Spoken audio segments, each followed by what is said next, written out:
أعوذ بالله من الشيطان الرجيم. بسم الله الرحمن الرحيم.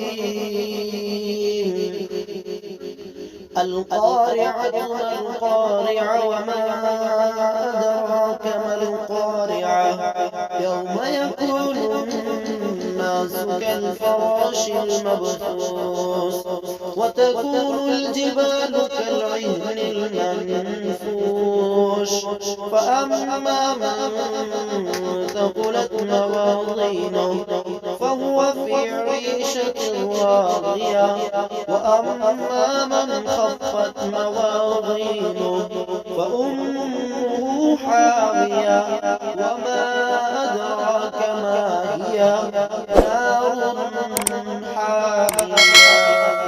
صدق الله العظيم.